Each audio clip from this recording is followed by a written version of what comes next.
It's actually, what's today's date? What's today? It's Friday, which is kind of a big day because it's the day that I publicly make it available to buy my book, which you've already seen by now. You've probably already seen that. And it's kind of crazy. Things are nuts.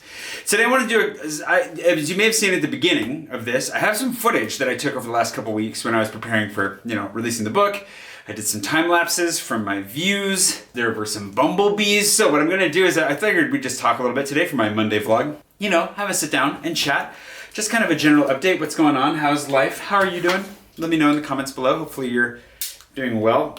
I'm gonna actually use a knife to cut through some of this tape for once because I don't cut myself. And then what I'll do is at the end of the video, I will put all of that into a nice little montage with some music.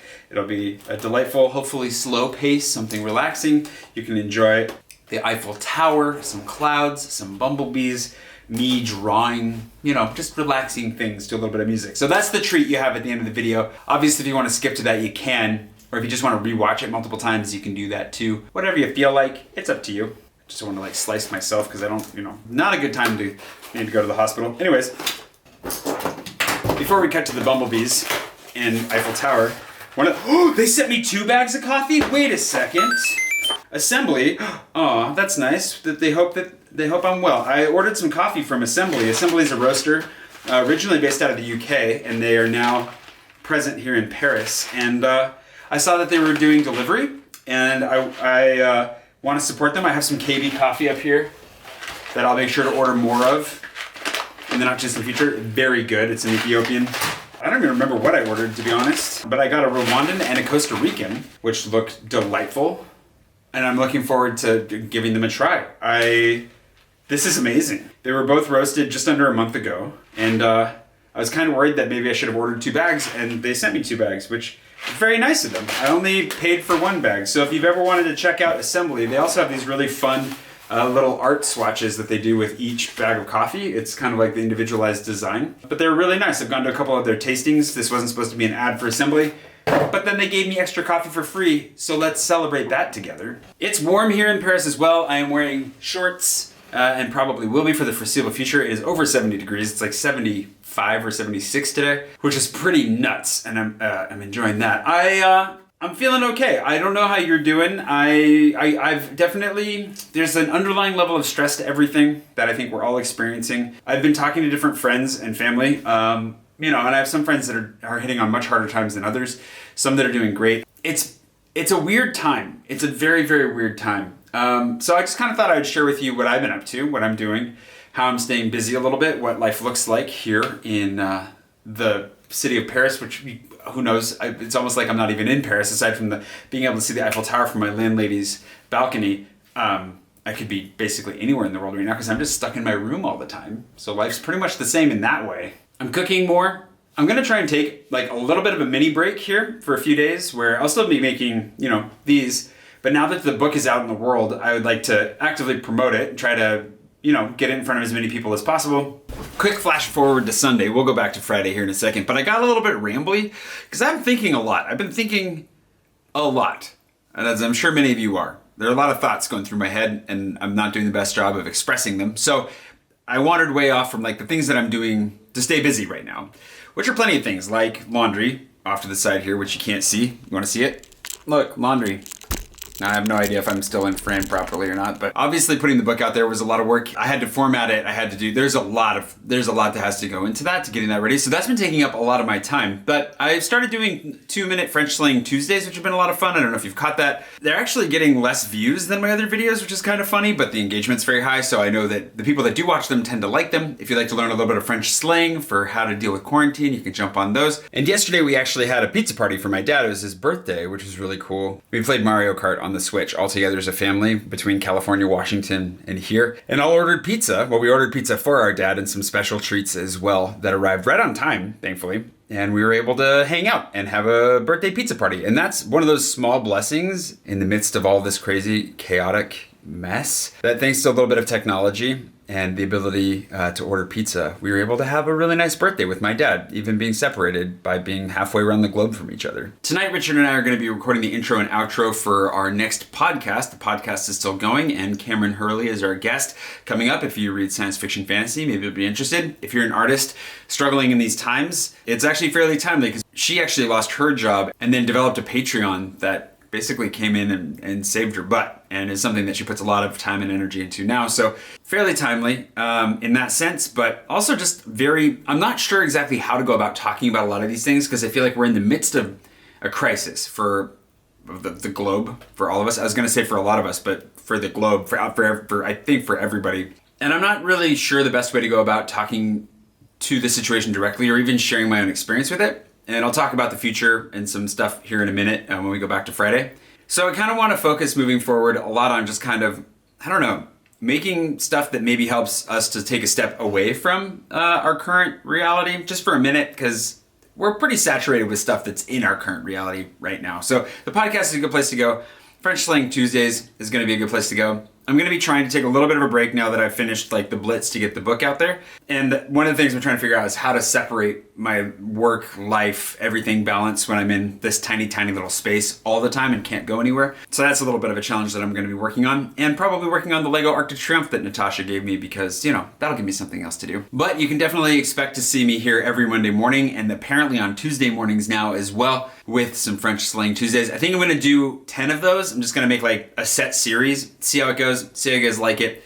I'm also having fun kind of winging it, like making it quickly and having fun with it. But I'm just experimenting right now, so let me know what you think about that. Anyways, there's a thunderstorm that's about to kick off here in Paris, apparently. So I'm gonna go ahead and kick us back to Friday, to the version of me that was possibly a little bit overly pensive, but hopefully, you know, still got something valuable out of his gob in the meantime.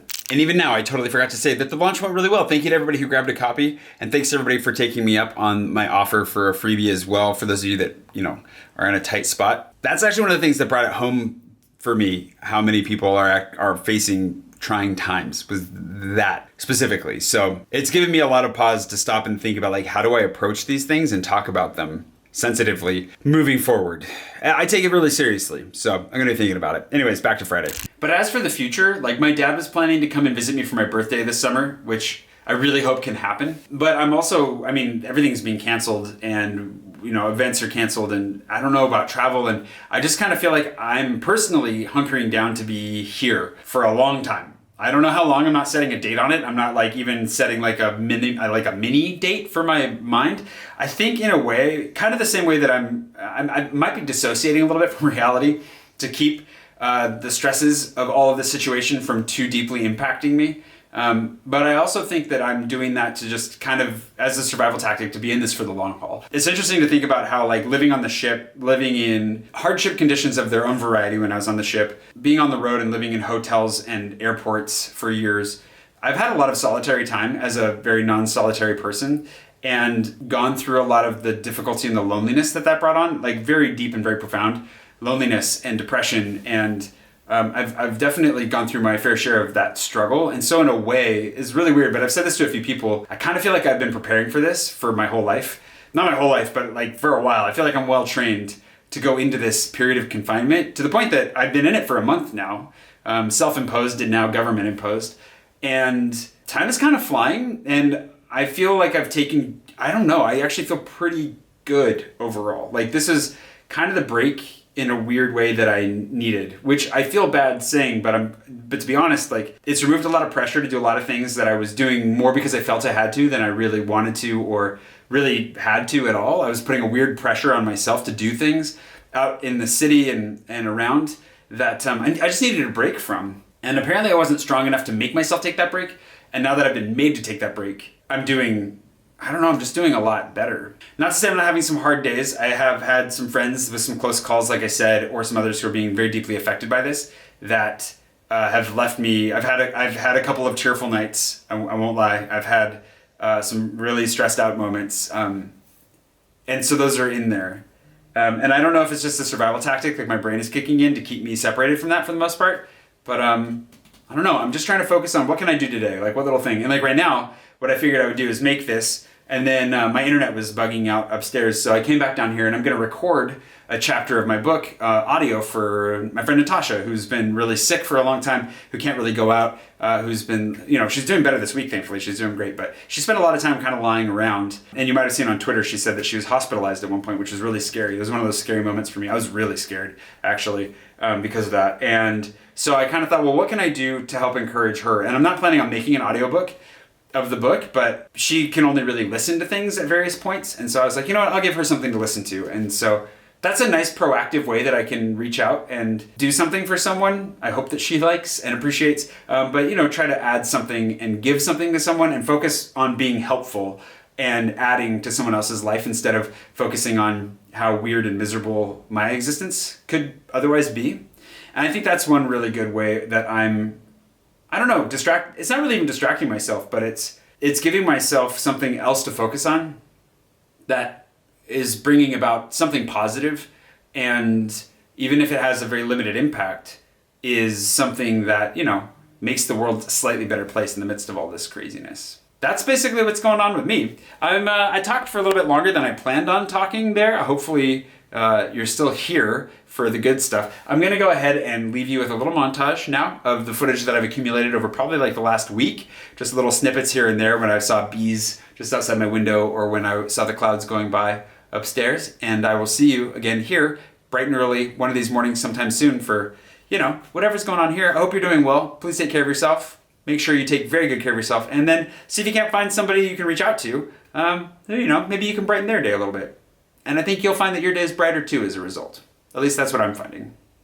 All right, anyways, enjoy this stuff. Toi et moi, tes amis d'enfance, on vivait un joli vacances. Toi et moi, tes amis d'enfance, on vivait un joli vacances. Le jeu de l'innocence, mais déjà je t'aimais en silence. Toi et moi, tes amis d'enfance, on vivait un joli vacances.